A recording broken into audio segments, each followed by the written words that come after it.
Just over 2 weeks ago, you would have seen our Focus RS Mark III down at Rapid Graphics getting its amazing police livery installed. Now in the meantime, Owen has actually had the RS down at Hull's Electrical getting the blue lights fitted, haven't you? I have. And you weren't able to actually film that because otherwise we would have had some content to show them. But what's the reason behind that one? Yeah, the reason behind that is that also in the garage were some other vehicles that we didn't want to go out on film that are owned by other departments. So for obvious reasons, we can't put those vehicles out on social media. So sadly, we couldn't film the actual install of the lights. Now the lights are actually installed quite stealthily, so I don't think to your average eye you would just spot them, but we're obviously going to be showing you where they're fitted and why they're fitted to this car, and also giving you guys a little bit more information as to what this car is functionally for, because the other videos still didn't quite tie it up and explain fully. So come with us around this RS and we'll show you exactly how awesome not only do these blue lights look, but how stealthily they've been installed. So before we get these blue lights on and demonstrate the variants of all the siren tones, will you explain to me whether this is actually a functioning police car? But if so, why would you get blue lights fitted to a car that doesn't work? I'm a little bit confused. Help explain. So no, it's not going to be an operational car. The operational cars have to go through a testing procedure in order for them to be authorised for blue light work. Now, the Mark III Focus RS did originally go through that process and obviously it passed it. But for this one, because we're modifying it, every time we did a modification, we'd have to test it again. So we're not going to do that.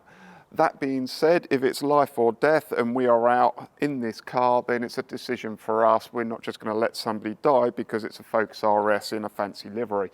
So that's a decision we'd have to make whilst we're out in it. And also you mentioned to me earlier that regarding the blue lights, you chose not to have the roof bars.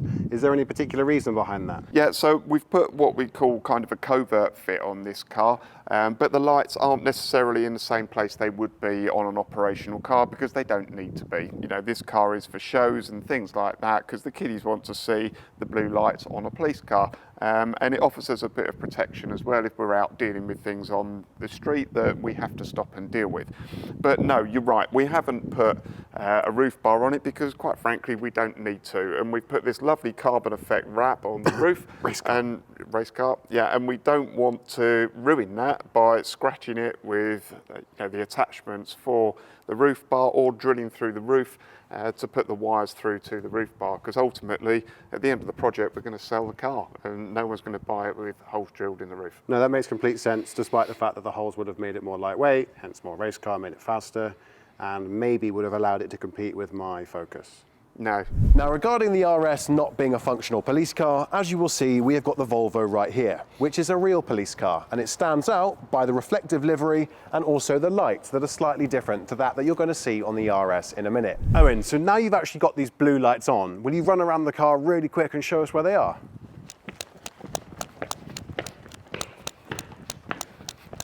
I swear you're a child.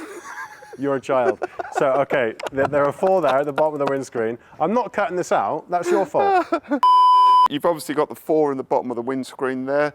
They've cleverly put the police thing on the back of the sun visor there. At the front here, you've got the 2 obvious ones that point forwards, but what they've also done, as it's a show car, and this wouldn't be on a normal police car, is they've put 2 on the back there, which project onto the radiator and give that nice contrasting strobe effect. So I think that looks pretty cool, to be honest. Round to the side, you've got the flashing one just above the GCM logo there. And then on the back here, you've got the 2 just below the spoiler at the top of the rear windscreen there. And I must remember to take that off. Now that's not all, is it? Because you've also got the sirens as well that make all kinds of crazy noises. We have, yeah. You're going to show us that? Yeah. So I see that you've got the control panel in the glove box. Is that where they live on all police cars? No, normally they'd be in the middle there where obviously the driver can reach them, but we don't need the driver to be able to reach them in this car because, like I say, it's not used for operational work. Okay, so if we put that on, it'll light up the whole lot. Okay. Can I get outside and go and have a look? You can get outside and go and have a look. This is on Siren Test mode, so normally they'd be louder.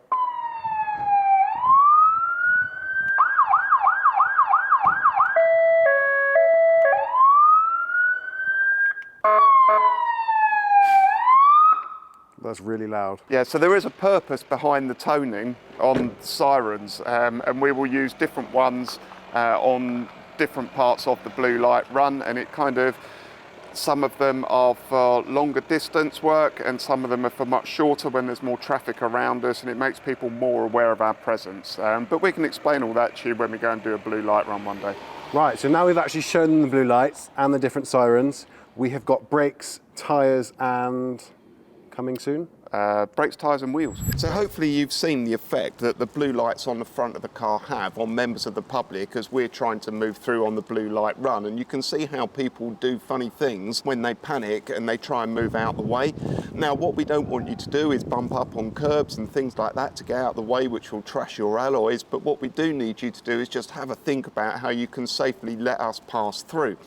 Now, if you want to know more about the blue lights and things and the other lights that you can have on your car, we did a video last year and it's up there. You can click on the link and that will tell you all about the lighting and the lighting regulations and the things that you can have on your car. But please do not put blue lights on the front of your car because people will mistake you for a police car and they will do those silly things to try and get out of your way. Right, Owen, now to summarise today's video, obviously we've shown them the blue lights. Yeah.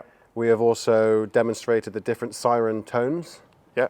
And we have also brought attention to the fact that in the next video, we're looking at doing wheels, tyres and brakes.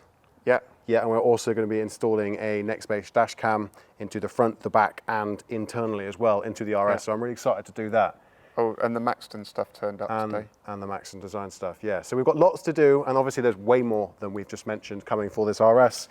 But in the comments of the video on YouTube, they brought attention to the fact that police was actually lost in the livery of the tiger stripes. And we're just letting you know that obviously myself and Owen, and of course the boys at Rapid Graphics, are going to be sorting that and hopefully making the police stand out from the yellow tiger stripes in the background, as we did get quite a few comments about that, which we can talk about at a later date. That's good, because we want people to be involved in this, and we are listening to the feedback and we're getting that sorted. So we are. That's all good. We can't do it all ourselves. We need some help with it as well, and that's what we've got and that's what we've listened to. But guys, before we go, I just want to apologise for the length it takes to make these videos. Obviously, I work as well. Owen does his job, and then we get these videos. What do you do? We get these videos in the best way that we can, obviously when we have time to do so. So we look forward to seeing you guys over on the next one. You can look forward to brakes, tyres and various other things. But for now, hopefully you've enjoyed the blue light fit and the sirens, and we'll see you guys next time.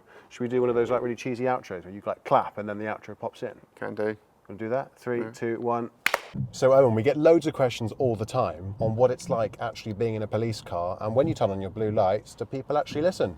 So you kindly brought us into the car and you're going to show everyone how it works. Well, they don't listen to the blue lights, obviously, but they might listen to the wailers.